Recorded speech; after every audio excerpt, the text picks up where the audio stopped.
Hello everyone, आज चाहिँ मैले जाउलीको रेसिपी लिएर आएको छु। मेरो 8 मन्थ रनिङ बेबीको लागि चाहिँ मैले यो यस्तो गरी जाउलो बनाएर दिन्छु र मेरो बेबीले पनि मिठो मानेर खान्छ।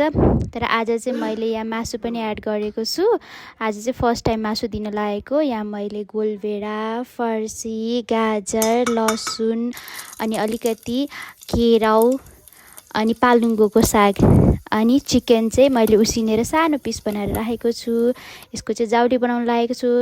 फर्स्टमा मैले कुकर बसालेँ अनि त्यहाँ चाहिँ मैले अलिकति घिउ हालेँ अनि त्यहाँ मेथी, ज्वानो अनि अघि काटेको लसुन चाहिँ राख्थेँ।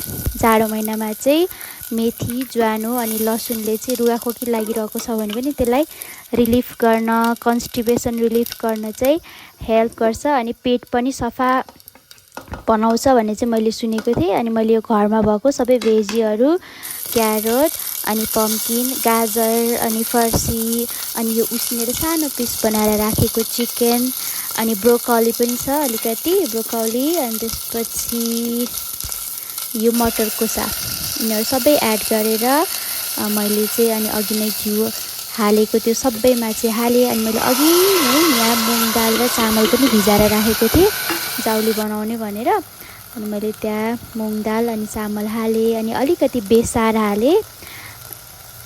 बेसारले पनि इम्युनिटी पावर बढाउँछ बच्चाहरूको। अनि यो चाहिँ मैले होममेड मसला राखेको छु। यसमा चाहिँ जिरा अनि धनियाँ भुटेर आफै घरमा बनाएको पिसेको हो यो चाहिँ। अनि त्यसपछि मजाले चलाएँ। मेरो बेबी चाहिँ 8 मन्थ रनिङ छ, 8 महिनाको, त्यही भएर नुन चाहिँ दिन मिल्दैन। अनि मैले नुन नहालिकन यसलाई चाहिँ मैले 6-7 सिटी लगाएँ, सानो हिट बनाएर चाहिँ पकाएको छु। अनि हेर्नुहोस् त 6-7 सिटी लागिसकेपछि चाहिँ यस्तो भयो। अनि मैले चाहिँ एउटा बाउलमा म्यास गरेँ। मेरो बेबी चाहिँ खानलाई रेडी भएर बसिरहेको छ। आज मिठो मिठो पाकिरहेको छ भनेर ह्याप्पी भइरहेछ है। यहाँ मेरो जुबिन छोरो चाहिँ अहिले ऊ 8 मन्थ रनिङ छ, 8 महिनाको भयो मेरो छोरो चाहिँ। आज ह्याप्पी छ। आज मामुले के पकाएर दिनुहुन्छ भनेर। अनि मैले यो जाउली निकालेँ अनि यसलाई चाहिँ म्यासर बाउलमा यो चाहिँ घोल्नको लागि मैले मिक्सरमा चाहिँ दिन छोडेको छु।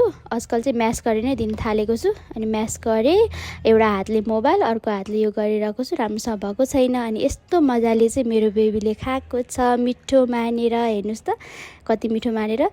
हेर्नु उल्टो हातले मोबाइल चलाएको यस्तो भयो। हाम्मा गर्दै सबै चाहिँ मिठो मानेर खाएको। त फर्स्ट टाइम चिकन दिएको तर मिठो मानेर खायो।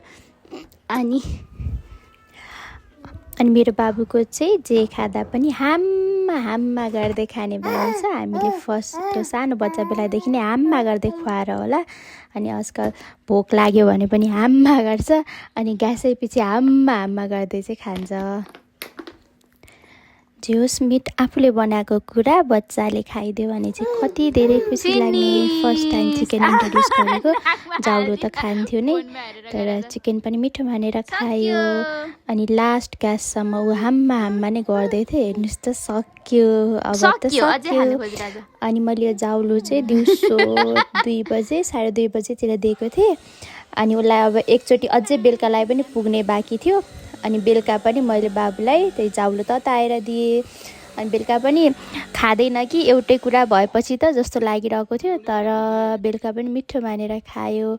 उसको बाबा पनि त्यहाँ छेउमा बसेर खाँदै हुनुहुन्थ्यो, बाबालाई हेर्दै अनि उसको बाबाको खानेकुरा हेर्दै ऊ चाहिँ हाम्मा गर्दै आफ्नो खानेकुरा खायो। फेरि खानेकुरा खान्छ भनेर भन्यो भने चाहिँ भोलिपल्टदेखि बच्चाहरूले खाँदैनन् अरे के। मेरो चाहिँ त्यस्तो नहोस्, अहिलेसम्म चाहिँ खाइरहेछ, अब पनि खाओस् है। बाबालाई हेर्दै हाम्मा गर्दै चाहिँ खाइरहेको छ। यो बेलुका पनि उसले 1 बाउल नै खाइसक्यो। दिउँसो पनि 1 बाउल खाएको थियो। अनि बिहान चाहिँ मैले लिटो बनाएर दिएको थिएँ। अनि दिउँसो चाहिँ बनाना र एभोकाडोको त्यो म्यास गरेर दिएको थिएँ, त्यो पनि खायो। र बेलुका पनि दिउँसो जस्तै मिठो मानेर 1 बाउल नै खाइसक्यो बाबुले चाहिँ हिटर ताप्दै। अनि हजुरहरूको बेबी पनि 6 मन्थ प्लस हुनुहुन्छ भनेदेखि चाहिँ यसरी नै घरमा बनाएर जाउलो खुवाउन सक्नुहुन्छ। अनि एकछिन हजुरआमासँग जाउलो खाएर खेल्यो अनि सुत्यो। Thank you.